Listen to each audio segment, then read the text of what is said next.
But చేసుకున్న తర్వాత అనిపించిందా ఒకవేళ చేసుకోకపోతే ఇలాంటి ఒక మంచి భర్తని నేను మిస్ అయ్యేదాన్ని అని అనిపించింది ఎప్పుడైనా? ఏమో ఎప్పుడు అనిపించలేదు. అంటే ఇప్పుడు రాసి పెట్టుంటే చచ్చినట్టు ఏమైనా చేసుకుంటామండి. ఓకే, చేసేసుకున్నాం కదా, ఇంకంతే. ఇంకా మళ్ళీ నేను ఆ ఫేజ్ లోకి నాకు వెళ్ళాను అనమాట. ఓకే. ఇంకా ఆలోచించలేదు. బట్ డార్లింగ్ చేసుకున్నాక మీకు అనిపించిందా నేను ఎప్పుడు ఇది నాది రాంగ్ చాయిస్? వన్స్ నాది ఎట్లా ఉంటదంటే వెళ్ళాము అని అంటే 100% మనమే, అంతే. Okay, no other obligations. Okay.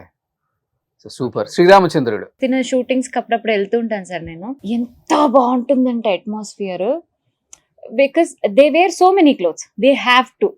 ఇప్పుడు తప్పదు. అమ్మాయిలైనా అబ్బాయిలైనా it is their profession, they are so professional.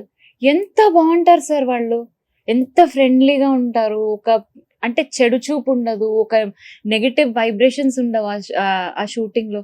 ఎంత పాజిటివ్ గా, ఎంత బాగుంటుంది తెలుసా ఆ షూటింగ్. రఘు షూటింగ్ ఎంత మర్యాదగా ఉంటుంది, ఎంత రెస్పెక్ట్ఫుల్ గా ఉంటారు.